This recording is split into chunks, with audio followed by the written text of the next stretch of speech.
Good morning, everyone, and welcome to the Delta Air Lines December quarter and full year 2024 financial results conference call. My name is Matthew, and I'll be your coordinator. At this time, all participants are on a listen-only mode until we conduct a question-and-answer session following the presentation. As a reminder, today's call is being recorded. If you have any questions or comments during the presentation, you may press star 1 on your phone to enter the question queue at any time. I would now like to turn the conference over to Julie Stewart, Vice President of Investor Relations. Please go ahead. Thank you, Matthew. Good morning, everyone, and thanks for joining us for our December quarter and full year 2024 earnings call. Joining us from Atlanta today are our CEO, Ed Bastian, our President, Glen Hauenstein, and our CFO, Dan Janke. Ed will open the call with an overview of Delta's performance and strategy. Glen will provide an update on the revenue environment, and Dan will discuss costs and our balance sheet. After the prepared remarks, we'll take analyst questions. We ask you please limit yourself to one question and a brief follow-up so we can get to as many of you as possible. And after the analyst Q&A, we'll move to our media questions. As a reminder, today's discussion contains forward-looking statements that represent our beliefs or expectations about future events. All forward-looking statements involve risks and uncertainties that could cause the actual results to differ materially from the forward-looking statements. Some of the factors that may cause such differences are described in Delta's SEC filings. We'll also discuss non-GAAP financial measures, and all results exclude special items unless otherwise noted. You can find a reconciliation of our non-GAAP measures on the Investor Relations page at ir.delta.com. And with that, I'll turn the call over to Ed. Well, thank you, Julie, and good morning. We appreciate everyone joining us today. Before we start, the hearts of the entire Delta family go out to all those who are being impacted by the devastating wildfires in Southern California. We're incredibly grateful to the heroic first responders who are working at great personal risk to keep our community safe. We announced yesterday that Delta will donate $1 million to the American Red Cross to aid the individuals, families, and communities in the region who have been affected. I also wanted to say a few words on the recent passing of President Carter. As a Georgia-based airline, his life and legacy has had a deep impact on Delta's mission to connect the world. Among his many accomplishments, his administration led the deregulation of our industry, making air travel more accessible and affordable to all Americans. I had the privilege of knowing President Carter and traveled with him on multiple occasions. He always took the time to personally greet our staff and every single customer on each flight we were on. He was as gracious and genuine a leader as I've ever met, a truly great man. His life of service embodied our motto to always keep climbing, and on behalf of the entire Delta family, we honor his memory and celebrate the many achievements of President Carter's life. Earlier this morning, we reported December quarter and full year results. The Delta team delivered a strong close to the year, both operationally and financially. We reported a December quarter pre-tax profit of $1.6 billion, with earnings per share of $1.85, at the top end of our guidance on record revenue and outstanding operational performance. This marks the largest December quarter profit in Delta's history, improving more than $500 million over last year. Operationally, we achieved industry-leading performance with a number one system completion factor and on-time performance amongst our peer set throughout the December quarter. I want to thank all 100,000 members of our team for their outstanding efforts, particularly during a busy holiday travel season. For the full year 24, our operational teams delivered 78 brand perfect days. Last week, Delta was recognized for the fourth consecutive year with Cirium's Platinum Award for operational excellence and as the most on-time airline in North America.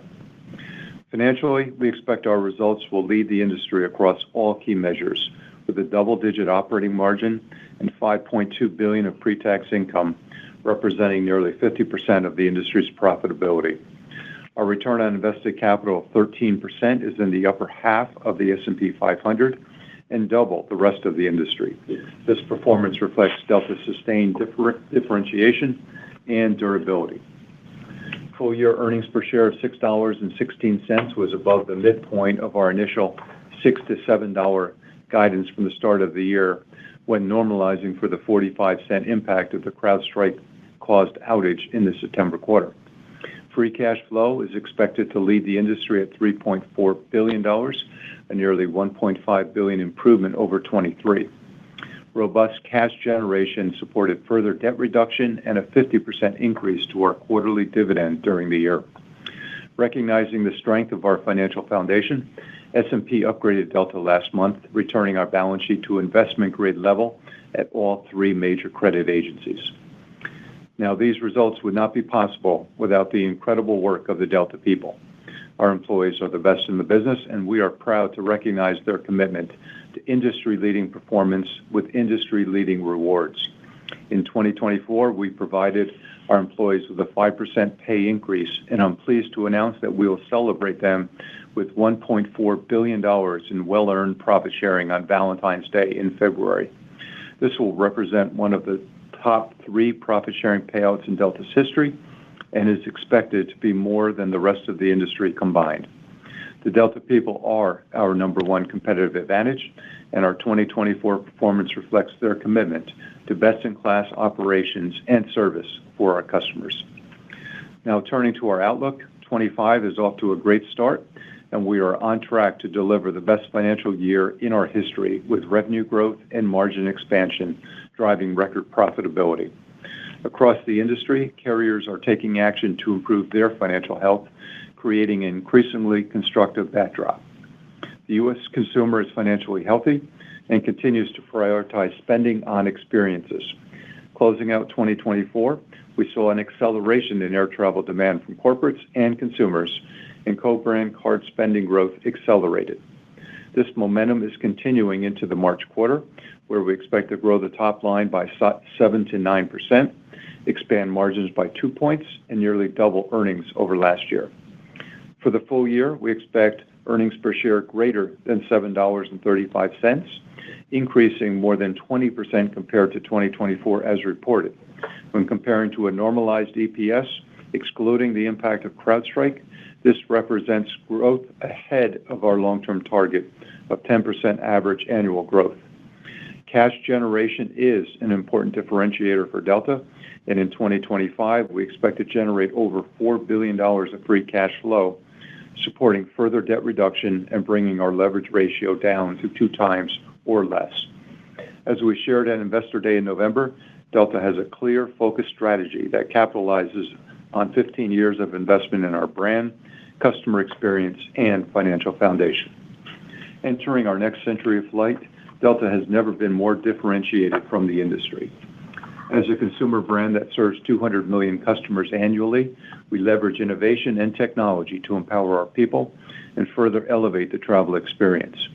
Tuesday night, I had the honor of giving the keynote address at CES 2025 in Las Vegas at Sphere.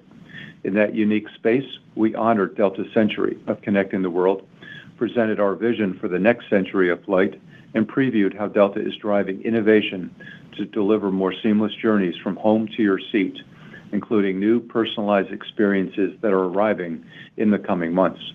This includes the introduction of Delta Concierge, the evolution of Delta Sync, and exciting new partnerships that will enable us to better anticipate customers' needs and grow the value of SkyMiles membership. Delta Concierge is a new digital tool built into the Fly Delta app, which will support members as a virtual personal assistant powered by generative AI to make travel easier and less stressful.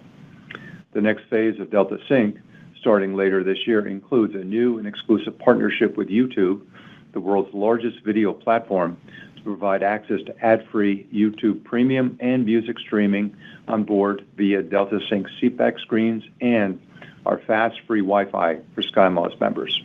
And we announced an exclusive new partnership with Uber, where SkyMiles members will earn miles for eligible rides and deliveries in the U.S. This unique relationship creates new opportunities to integrate further and expands our partnerships with category leaders, broadening the Delta SkyMiles ecosystem and the range of benefits we provide to our members every day. Together, these products and partnerships reflect our continued commitment to investing in and providing our customers with a superior travel experience.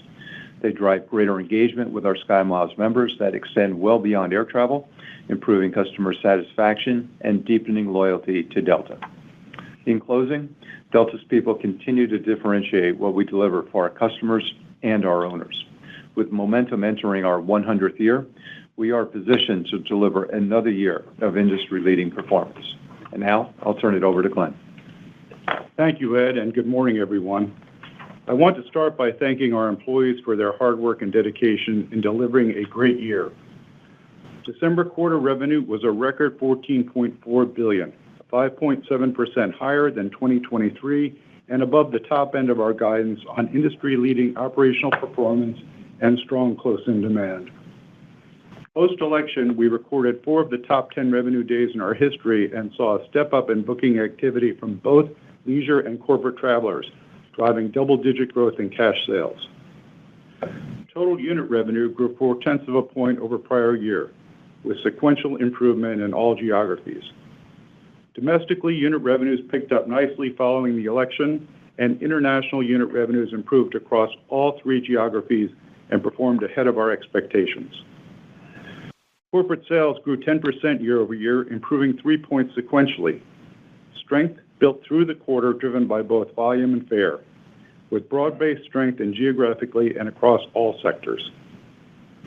We also saw an acceleration in co-brand trends, with American Express remuneration of nearly $2 billion during the quarter, up 14% year-over-year on a broad-based acceleration in card spend and acquisitions. For the full year, we delivered a record revenue of $57 billion, 4% above 2023's prior record, with diversified streams including premium, loyalty, and cargo leading and contributing 57% of total revenue. Premium revenue performance outpaced main cabin throughout the year, up 8% over prior year with positive unit revenues in all 4 quarters of 2024. Total loyalty revenue was up 9% over 2023, with remuneration from American Express reaching approximately $7.4 billion for the year, driven by high single-digit growth in co-brand spend and over 1 million new card acquisitions. We are confident in another year of high single-digit growth in co-brand remuneration in 2025 as we progress towards our long-term goal of $10 billion. Cargo revenue grew 14% over 2023, with sequential improvement throughout the year.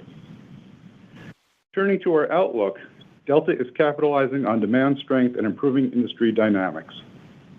We expect March quarter revenue to be up 7 to 9% higher than last year, ahead of our capacity growth, as unit revenues improve several points sequentially with progression in all geographies. Domestic demand remains robust, with considerable improvement in the supply backdrop over the last few months as unprofitable supply is removed across the industry. Delta is well positioned in this environment as we focus on our core strengths and optimize our core hubs. Transatlantic unit revenue is expected to lead at up mid-single digits for the second quarter in a row. Demand across the Atlantic is benefiting from strong U.S. point of sale and an extension of the season with unprecedented off-peak results. We have good visibility into the spring and summer and expect another year of record profitability in our largest international entity. Latin unit revenue is expected to improve sequentially for the 3rd consecutive quarter and inflect positive as capacity investments mature, particularly in long-haul South America, where we have increased connectivity with our partner LATAM. The Pacific is leading in overall revenue growth. Unit revenues are expected to be modestly negative on mid-teens capacity increases. Trends are improving sequentially, and margins continue to be at record levels. We congratulate our partner Korean Air on closing their acquisition of Asiana.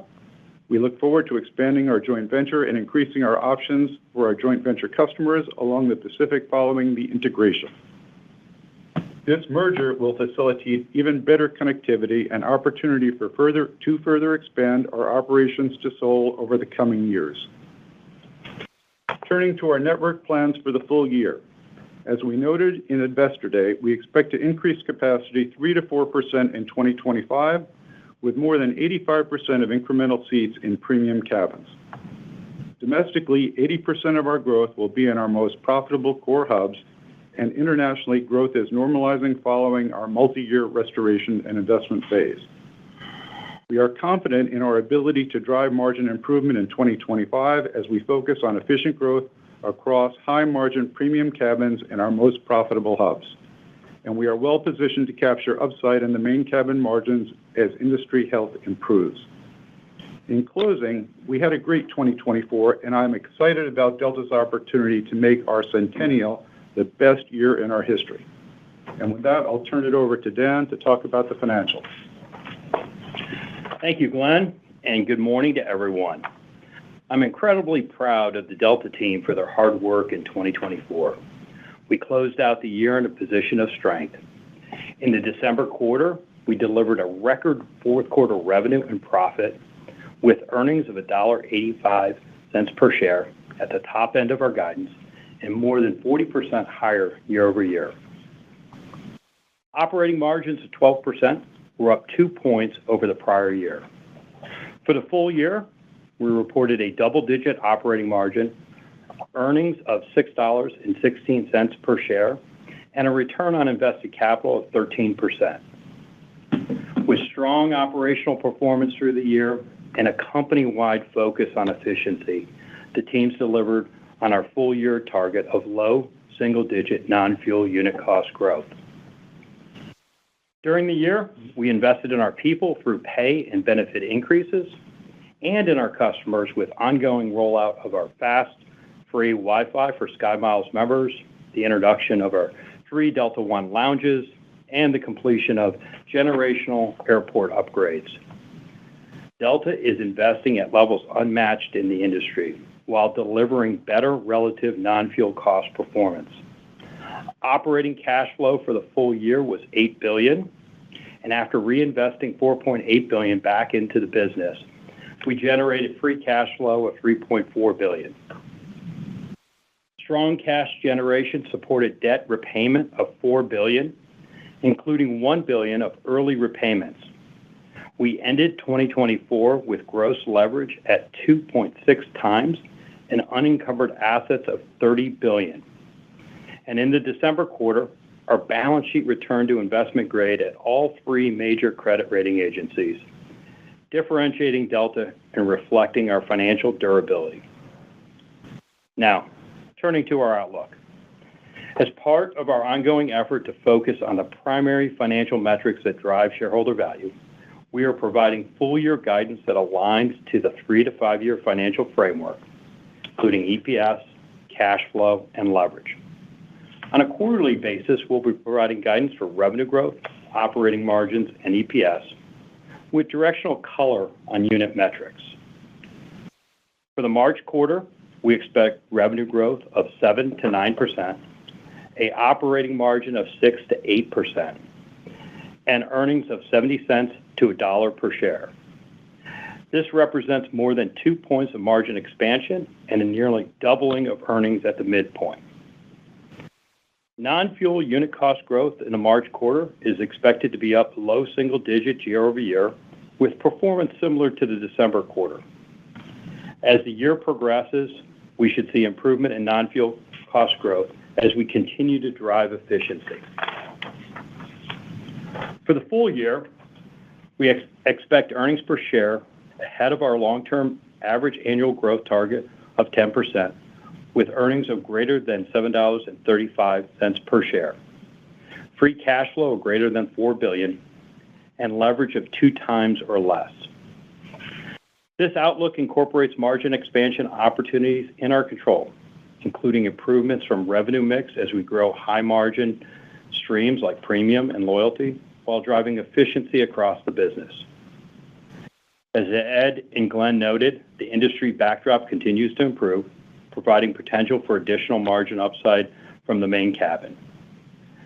We expect non-fuel unit cost growth consistent to our performance in 2024 and our long-term target of low single digits, even as capacity is down 2 to 3 points from last year's growth, as we are better able to leverage our existing assets and maintenance expense begins to normalize.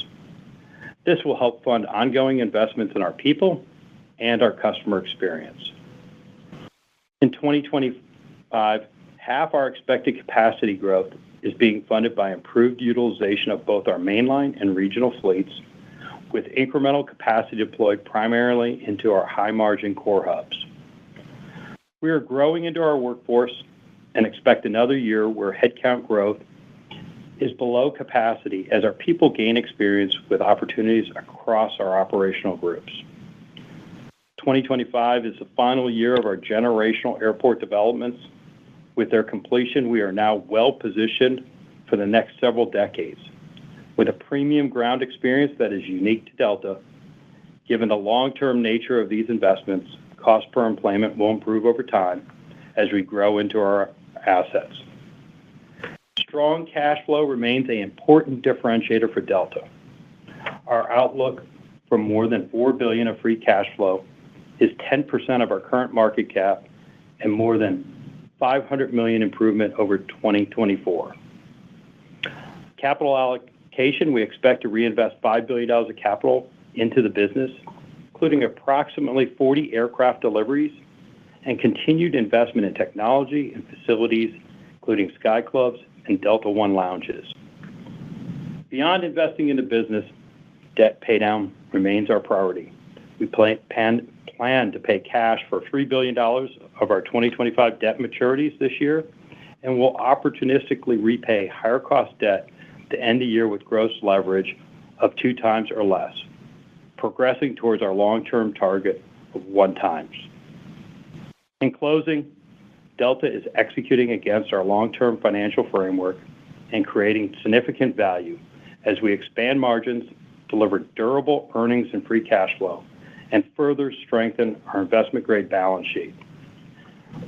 Returns remain industry-leading, and we expect to make progress towards our return on invested capital target of 15% this year.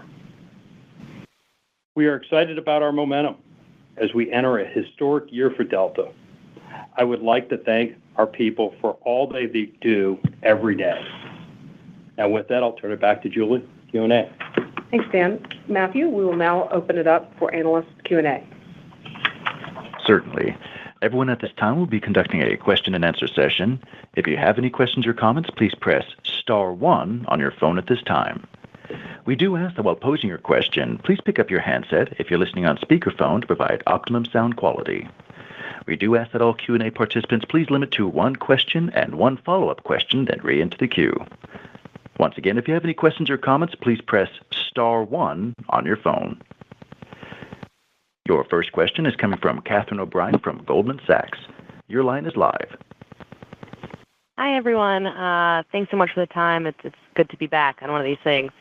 So maybe just start, I don't want to be greedy after a fourth quarter beat and first quarter revenue guide that was much higher than I was expecting. But I'd love to dig in on the greater piece of your greater than 735 full year guide. And Dan hinted at it a little bit in his prepared remarks. But, if we can assume that your prior commentary around mid-single digit revenue growth for the full year stands, and you're starting off with high single digit growth, would it be fair to assume that the 735 has a pretty conservative back half revenue outlook baked in there? And then outside of potential revenue upside, what else drives that upside from 735? Thanks so much. Well, as we talked about at Investor Day, and you think about it as you talked about with capacity growth in the low single digits, revenue growth of 5%, and when you think about margin expansion of about 50 basis points, that gives you about 10% earnings growth. So with this forecast, we're focused on things that we can control as it relates to our capacity, where we're putting it, the premium revenue growth, loyalty, those types of elements, along with driving efficiencies from a Delta perspective. And that provides us the confidence. And we have good visibility as we sit here today as it relates to first quarter and really the first half of the year. Good about that. Second half will unfold as we progress, and we'll give you more color and context on that. And as I mentioned in the note, I think the industry construct and how it evolves through the year, and especially the back half as it relates to main cabin that we've talked about, that could provide additional upside as it relates to margins as we progress through the year. That's great. Thanks. And then maybe one for Glenn, a quick one. In the press release, you noted that all geographic entities came in stronger in the fourth quarter than you were initially expecting. Was there any one standout in terms of the magnitude of that improvement? And how do these trends inform your view on capacity allocation geographically over the course of 2025? Thanks so much for the time, everyone. Well, I would say the outstanding performance was in the transatlantic. As most everybody knows, the summer IATA season is the peak and the winter is the off-peak. And usually, we're not able to generate significant returns in the off-peak, many months in the off-peak. And just really, really strong, not only advanced bookings, but close-in business travel going in the transatlantic has been incredibly strong. And, you asked what is driving that, and it's really U.S. point of origin. Again, today, the dollar was up again. The euro is down to 102. Europe is an incredibly screaming buy as a tourist destination, and people are finding that, particularly in southern Europe, that the weather is actually pretty nice in the winter and the streets aren't as crowded, so it's not a bad time to go. So I think, you've got a confluence of a lot of things happening, but all of those are favorable to our environment, and we're really capitalizing on it. So much. Thank you. Your next question is coming from Brandon Oglinski from Barclays. Your line is live.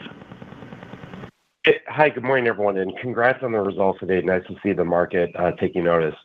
Ed, definitely exciting at CES this week, and I know you guys announced a lot of new partnerships, but maybe can you elaborate more for investors how you plan to monetize SkyMiles going forward, especially with Sync and some of the new things you announced this week?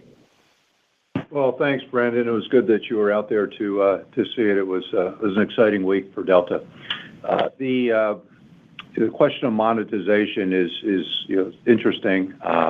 We're not announcing these partnerships so that we can start taking and starting to try to capture revenue immediately out of it. This is all about creating a much longer-term relationship and experience-based platform for our customers.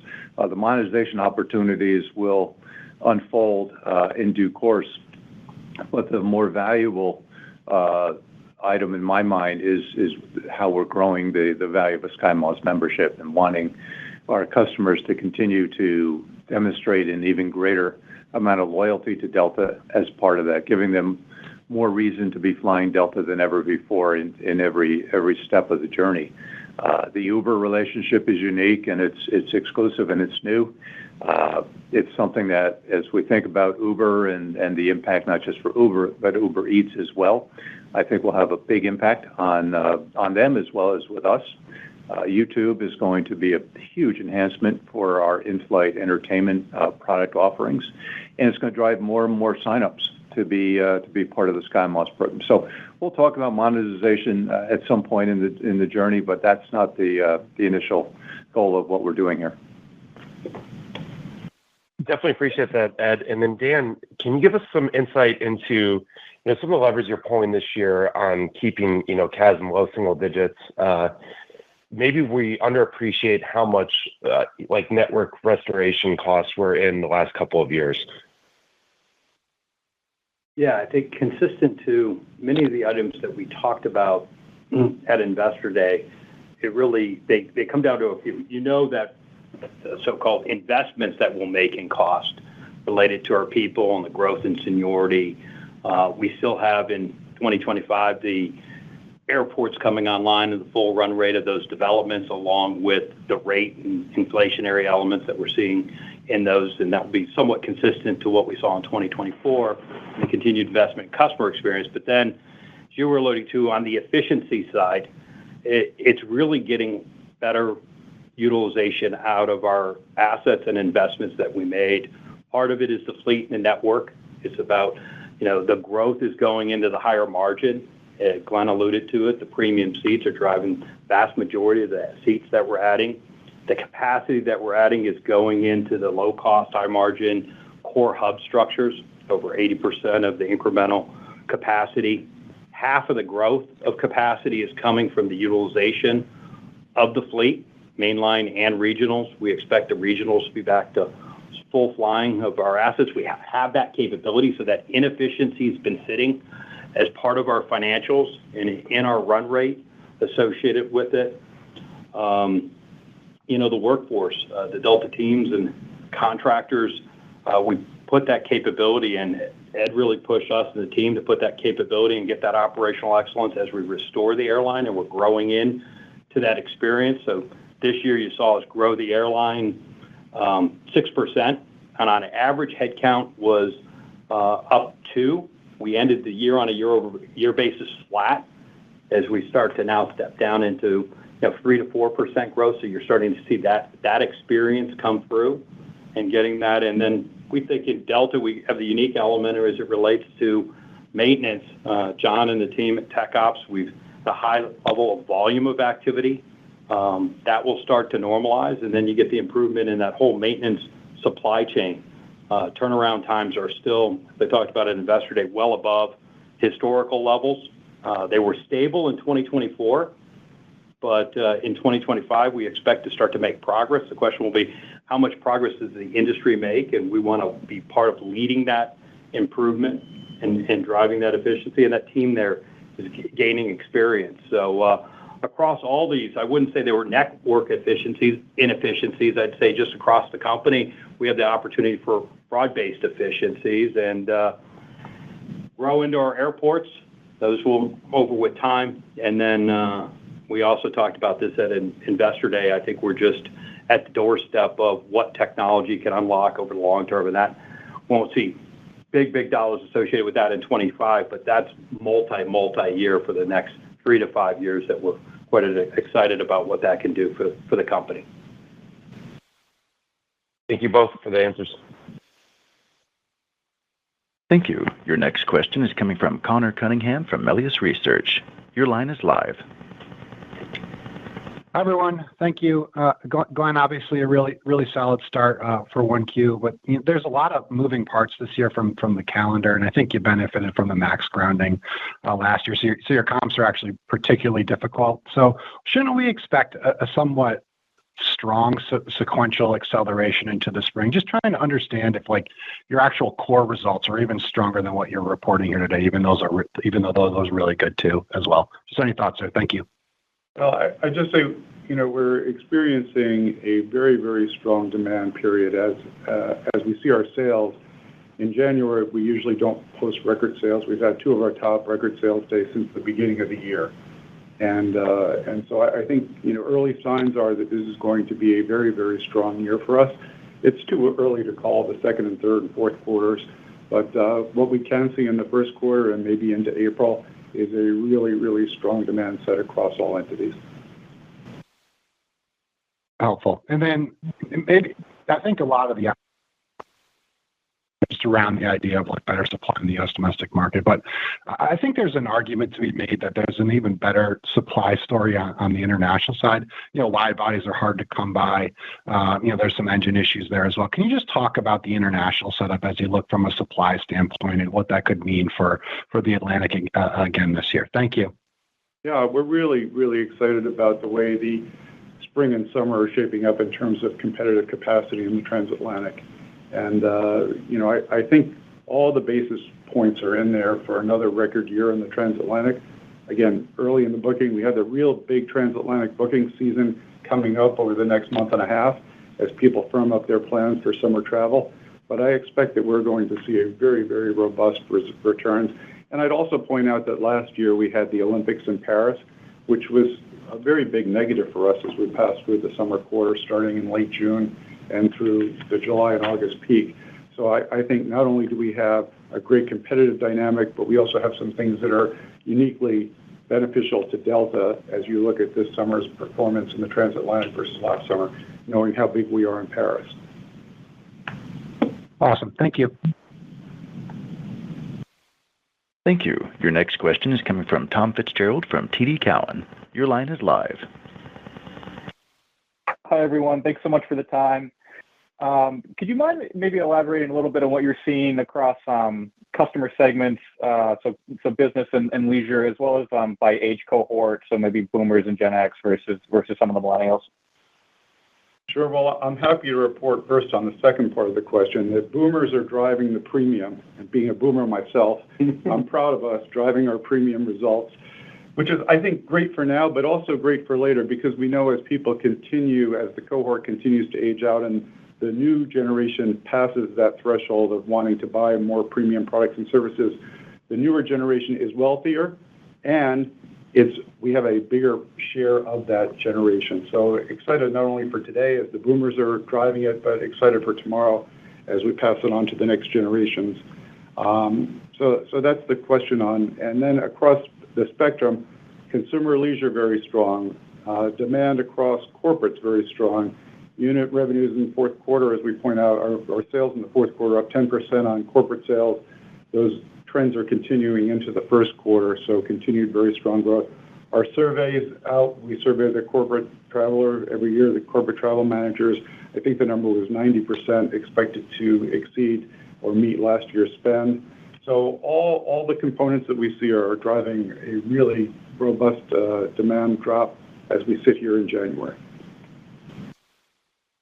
That's really helpful. Thanks so much, Glenn. And then just as a follow-up, I'd love to hear what you're seeing in some of your core hubs. You know, we've seen obviously Southwest pulling back in Atlanta and a lot of the low cost and ultra low cost pulling back significantly out of places like Minneapolis. So curious just what you're seeing in bookings and yields there. Thanks again for the time and congrats on the quarter. Right. Well, we're not going to start giving hub by hub yield and traffic information, but I would say that, you know, we're very encouraged by the competitive dynamics that are going on in all of our hubs as we head into the spring and summer, with the possible exception of Boston, which is at an elevated capacity level, but I would say surprisingly resilient for us in the off-peak. You know, Boston is a very seasonal market, and we're in really the low season for Boston right now. And it's performing incredibly well, despite the fact that it's got a significant amount of industry capacity in it. So I think we like where we're sitting. Of course, the wildfires in Los Angeles are not helping Los Angeles origin and destination. But, you know, there's always something going on. And I feel really, really good about where we sit today.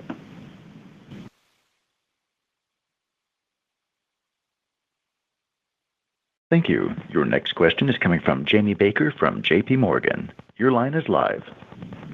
Hey, good morning, everybody. So this is probably for Glenn. Dan might have thoughts as well. The topic is fuel recapture.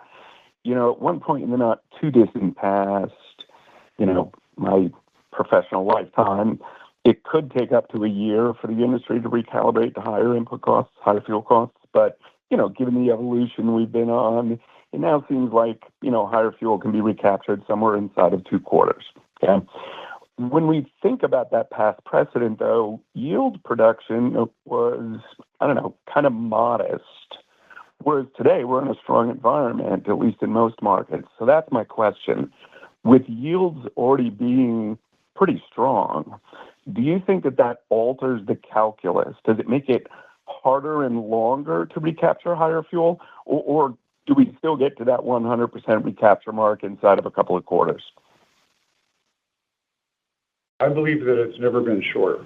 And that's a personal belief based on how the industry is responding and the fact that the bottom half of the industry is under intense pressure to continue to improve its results.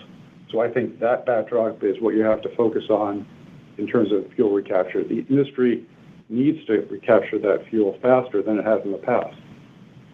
Dan? And not only fuel, but I mean, margins are at very low levels, and they have to capture non-fuel costs and fuel costs, improve margins overall. So I think that's the backdrop that Ed talked about in regards to the improving industrial industry backdrop that we're sitting in. Excellent. And then just a quick follow-up on corporate. You know, post-COVID, Delta and some of your competitors have talked about, you know, changes in how business travelers are flying. You know, that's had some impact on day-of-week demand, you know, a somewhat elongated booking curve. There's my question. As corporate continues to rebound, is corporate behavior beginning to revert back to the way that it used to be, or are those behavioral trends, you know, that you're seeing today kind of consistent with the post-COVID world that we live in? Thanks in advance. I'd say on the margin, it's reverting, but it's still different. Yeah. On the margin, close-in has picked up because the booking curves had elongated in the early COVID recovery. Those have come in over the past year or so. And, yeah, Tuesday and Wednesday travel is picking up. So I would say it's not back to where it was, but on the margin, it's coming more towards what it was pre-COVID. Okay, very interesting. Thanks so much.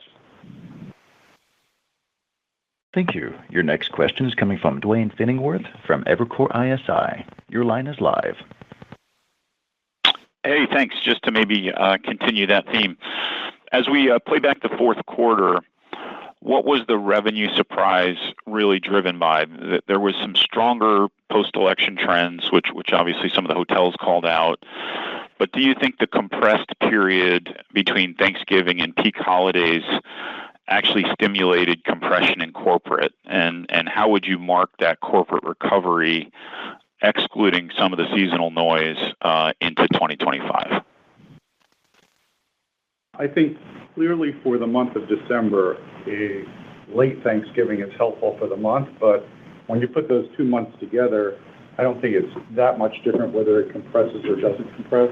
Next year, November, the return date for Thanksgiving will be in November, not December. It was essentially one day. And I think we'll see similar results next year. I think the big surprise for us is, again, when we did earnings, it was right after the election, right after the election. And we hadn't really seen that strength of sales leading into the election. And it was a definite uptick you could see and you could feel post-election that goes out, for 365 days, that people felt more confident and they felt a little bit less confident before the election. And that was a big inflection point. That's helpful. And then just for a follow-up, Glenn, in Latin, what inning are we in for the rebuild of that entity? Delta's been in investment mode there for a while. When would you expect to enter harvest mode? I think we're, as we indicated in the script, we're toning down our investment in Latam. We've got most of the corridors in place that we need to feed each other, and we've worked on that coming out of COVID. So I wouldn't say we're moving into harvest, but we're definitely moving into a more mature position in Deep South America. Thank you. Thank you. Your next question is coming from Shannon Doherty from Deutsche Bank. Your line is live. Hi, good morning, everyone. Thanks for taking my question. Maybe just one for Glenn here. With premium revenue growth continuing to outpace the main cabin, could it be possible that the RASM gap actually stays the same between the two, even as you're growing your premium seat mix, just given, higher yields and an overall enhanced product offering? Right. Well, I think our plan for 2025 indicates or assumes that we will continue to keep the premium revenues growth trajectory that we're on. I think the upside surprise for us would be if main cabin starts to accelerate as we move through the year, given the fact that capacity in the industry level has come down significantly in that pool. So that's how I would frame 2025, is continued trends that we're seeing in premium and potential upside being in the main cabin improving significantly. Thanks. And as my follow-up here, what are your thoughts on the calendar shift for the later Easter this year? Could it be possible that, it's a RASM positive in both the March and June quarters as travelers take 2 trips this year instead of 1, like many did last year? Spring break and Easter. Is that the question? I didn't really hear. Thoughts on Easter shift? Oh, Easter shift? Could you end up seeing more travel? Usually a late Easter is bad for March, but good for the airline. So we'll see how that plays out this year. But as you say, the longer that travel peak period, the better the general returns are for the season. But then the months play out differently because you compress the peaky peak, which is not a good thing. But the longer season offsets that. Thank you. Yeah, I mean a new word, peaky peak. Peaky peak. I was going to say, I don't compress that peaky peak. Thank you. Your next question is coming from Ravi Shankar from Morgan Stanley. Your line is live. Great. Thanks. Morning and Happy New Year, everyone. Glenn, if I can revisit the topic of Europe, just this kind of unusual strength in 1Q, you elaborated on that a little bit. But are you confident that this is not pulling forward from later in the summer? I am very confident. This is another year of, and if you think about the baby boomers travel, if you thread all these together, you say, who's driving premium revenue? It's the boomers. Who's driving? Why is that happening? The euro at 102, go to a restaurant in New York and then go to a restaurant in Europe, you'll see a vast difference in your bill. And so this is a great time to travel to Europe. People are seeing that. U.S. consumers are very smart. They figured these things out pretty quickly, and we're seeing robust demand in the off-peak, and I'm sure that the peak is going to be even better. I think a vast difference in the quality of the food as well. Maybe as a follow-up, how do we think about the pricing algorithm between main cabin, mid cabin, and the front of the plane? Kind of as you talk about more momentum in main cabin RASM, do you adjust front of plane pricing kind of in real time to adjust for that, or how do you see that flow through the cabin? Right. I think one of the things one of the reasons we decided to really focus on premium back 10 or 15 years ago was we wanted to control our own destiny. So the fact that we've been able to get this premium revenue growth, despite the fact that main cabin has been under a lot of duress, I would expect us to be able to continue to optimize that, but we've tried to disconnect main cabin from premium products in terms of our pricing abilities, and I think that'll be our strategy. We don't want to price ourselves out. We want people to continue to grow and experience this, because once they do, they tend not to go back. So as we continue to put more premium seats in, driving premium revenues is going to come from higher loads, not necessarily higher yields.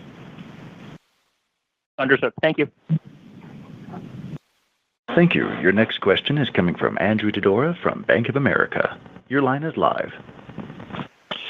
Hey, good morning, everyone. I guess, Glenn, maybe when we look out past the first quarter, and I know it's early, but domestic schedule showing kind of high single-digit growth in 2Q, I guess obviously relatively high to the 3 to 4% full-year outlook. But when I look historically, this can come in, anywhere from 1 to 3 points. Do you think that's reasonable? And then any comments or color on how you think your capacity could trend throughout this year? All right, well, thank you for that question, because I've been looking for the opportunities to give a little bit of context to the shape of the growth and capacity. First quarter, we're going to be probably somewhere between 4.5 and 5. I think we have 4.7 loaded right now. We'll see what completion is, but somewhere between 4.5 and 5, I would assume, depending on how completion factor plays out. Second quarter, we have not really loaded our schedules yet. You'll start to see this weekend, I believe next part of April is going in, which will be a couple of points reduction of what we have selling out there, and you'll see us continue to bring that back into line. I would expect that June, July, and August would be our low points for year-over-year growth, and the off-peak with a little bit more growth in the off-peak to try and get better utilization. Back to Dan's point of how do we work the trade between unit costs and unit revenues to ensure that we're optimizing our margins. That's great color. Thank you. And then maybe just, sticking on the capacity front, obviously, you've spoken to, we've seen the strong trends in the Atlantic. Clearly, the demand is there. How should we think about your growth across the Atlantic, this year? Will it be system average, above or below? Just thinking about how that could trend as we progress through the year. Thank you. I think for the transatlantic, our schedules are pretty well loaded. There may be some tweaks around the edges as we move through and with aircraft availability and crew availability, but I think largely we're in place, and it's slightly above the average, not significantly. Great. Thank you, Glenn. Thank you. Your next question is coming from David Vernon from Bernstein. Your line is live. Hey, good morning, guys, and thanks for taking the question. So, Glenn, going back to corporate demand right now, the 10% growth, is there a way that you can help us understand kind of how much of that's sort of volume, how much of that's yield? And then, obviously last year was a pretty interesting year for corporate growth, with American taking a step back, Southwest participating more in GDSs. I'm just trying to get a sense for, maybe how share is trending in corporate from your perspective. So we don't comment on other people's share. What we can say is our share is at or near record highs every month. And so we've seen no deterioration in our share in the past year in the forward sales. And then as it relates to, these trends, it was primarily early in the year driven by traffic. And then as we headed towards the end of the year, it was driven by both a mix of traffic and yield. So now we have yields positive and traffic positive contributing to that number. Excellent. Thank you. And then, as you think about the ASM growth, the shape growth, that was really helpful. Can you help us understand kind of the balance between international and domestic as we progress through the year? Yeah, I think probably a little bit higher on international, with Latin being the lowest growth rates as we move through the year, and then continuing with the Pacific, the run rates. And when we get to the latter part of this year, the Pacific will come down significantly. But the Atlantic is going to be just slightly ahead of our system average, and domestic probably just slightly below. All right. Thank you, guys. Thanks for the time. Thank you. Your next question is coming from Savi Syth from Raymond James. Your line is live. Hey, good morning, everyone. If I might, on the CapEx front and the aircraft deliveries, I'm guessing your CapEx is still, thinking is around $5 billion. But you did have kind of 46 deliveries in 38 versus kind of a 46 assumption. Curious what you're expecting in 25 and if that, $5 billion CapEx is still a good level. Yeah. $5 billion is a good level. We had a few less deliveries in 24 than we expected. We expect right around 40-ish here in 2025. Got it. And Dan, maybe if I can follow up with, on the non-OPEX side, any color that you can provide on how we should think about it for this year in terms of kind of interest side, but also kind of the non-interest side? Yeah, I think it will be, think of it as flattish, where you have a benefit from the deleveraging. That's probably just under $100 million benefit. And then the real question will be, where does all the other pieces fall out? Pension, finalizing it here as we go through the month of January. It performed well. It should be flattish to maybe a slight improvement. We'll see where we finally lock that in here as we get through January. We have always the moving pieces with equity earnings from our partners, and whether they'll be up or down, and that progresses through the year. We benefited from that this past year as they were better than expected, and that drove some of the improvement. And we won't have the reoccurring gains that we had from some investments that we sold. So that will be a headwind. So I'd plan it flattish, right around that $800 million mark, thereabouts. And Julie and team can kind of work with you if there's any dynamic as it relates to quarterly splits. Appreciate that. Thank you. Matthew, we'll now go to our final analyst question. Certainly. Your final question is coming from Sheila Kahyaoglu from Jefferies. Your line is live. Thank you and good morning. Great quarter, guys. Maybe just sticking on the fleet comments, if we could elaborate. I have two questions. First, on just stepping up retirements here again in 2025. How do you think about the number of A350 deliveries this year and how that signals to the strong Atlantic demand that you're seeing? And wondering if you're seeing any changes around how you're thinking about 767 and 757 retirements. I'll take the retirements a little bit. On the retirements, we retired just over 20 aircraft in 2024. We expect in 2025 for that to be a little bit higher, probably closer to 30, thereabouts. We'll kind of see how this year progresses and how the fleet plan settles in for 2026. We'll be finalizing that late spring, early summer associated with that. But that's a good thing. It allows John and the team to have a material flow back into the tech ops team, and they're really good about having that back into the installed base and fleet and driving efficiency associated with that. As it relates to our deliveries, about 40 plus, just about 12, 13 of those in 2025 will be wide bodies. It's a mix of the 330s and 350s. Thank you. And maybe, Dan, if I could ask a follow-up on just maintenance spend, how do we think about it for 2025 as it works towards normalized levels? I think it's going to move towards normalized levels. We should see an improvement year over year. We start to see that. We're going to invest a little bit more year over year in the first quarter, and then you'll see it start to step down. But the normalization of that doesn't occur in 1 year. It's over multiple years. Understood. Thank you. Matthew will now move to the media portion of the questions. Certainly. At this time, we'll be conducting a Q&A session for media questions. If you have any questions or comments, please press star, then 1 on your phone. Please hold while we poll for questions.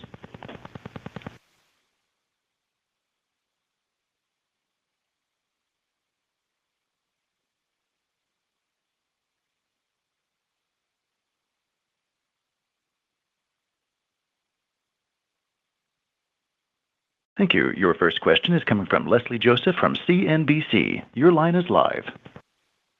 Hi, good morning, everybody. Just wanted to ask about Los Angeles flights. Can you talk about the level of cancellations or delays that you're seeing, just kind of given that even in areas that aren't affected, just kind of like limited resources and difficulty getting around the city? And do you expect any material impact? And then second, on the incoming administration and tariffs, do you have the ability to take planes exclusively from Mobile in the case of narrow bodies, and anything else that you're doing to prepare for potential tariffs? Thanks. On the Los Angeles wildfires, we monitor sales on a daily basis by geographic region, and we have seen a decline in sales, not a wholesale reduction or an uptick in cancellations, but a decline in sales during this period. So we'll see, I think as soon as the period ends, we can probably put a wrapper around how much we thought that cost us. But I don't think it's going to be significant to the quarter. Hopefully not. Hey, Leslie, it's Peter Carter on tariffs. We do have some, I'll say, alternative ways to receive delivery of aircraft to mitigate the impact of tariffs, which is what we used in the last Trump administration.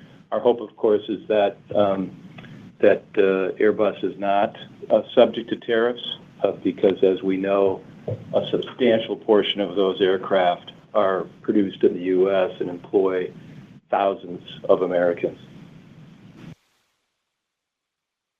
Thank you. Thank you. Your next question is coming from Allison Sider from Wall Street Journal. Your line is live. Hi, thanks so much. Just curious, in the current fare environment, are you seeing any indications or have any concerns that, with higher fares, there might be some inflation fatigue among consumers, especially, in basic or main cabin? I think the answer to that is clearly no. We see robust demand, we see record sales, and if you think about airline tickets, while coming out of COVID, there was an acceleration that reflected the new economics of the airline. Last year, the inflation for airline tickets was relatively benign.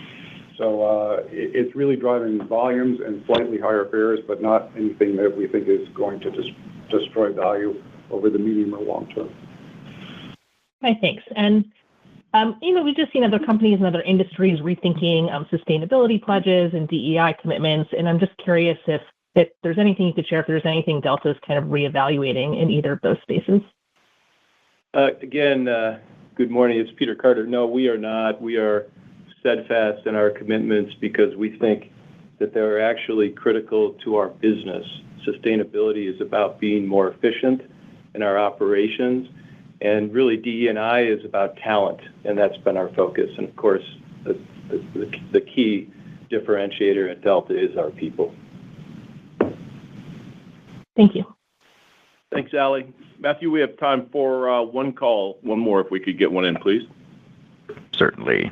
Your last question is coming from Mary Slingenstein from Bloomberg News. Your line is live. Hi, thank you. I wanted to go back to the impact of the LA fires. I'm just wondering if over time, after the fires themselves are largely put out, do you expect perhaps a drop in demand in that area because all these people who have lost everything they have and are likely to be much less inclined to travel for a certain period? Right. I think, unfortunately, after natural disasters, we actually see an uptick in demand as people go in to rebuild it. Insurance adjustments come from all over the country. So I'd say until it's rebuilt, you actually, a natural disaster is a terrible thing and certainly something that our hearts go out to everybody in Los Angeles who's affected by this. But from a long-term airline perspective, we faced hurricanes, we faced flooding, we faced all that, and usually the impacts are in the in the beginning phases, followed by a recovery phase. If you take Asheville, for example, we are actually having more traffic to Asheville than we did in the pre-pandemic or the pre-flooding experience as people go in to rebuild their homes and businesses. So it's an unfortunate occurrence, but I think nothing that will long-term impact us. Thank you. That should conclude the call today, Matthew. Thank you very much. Thank you. That concludes today's conference call. Thank you, everyone, for your participation.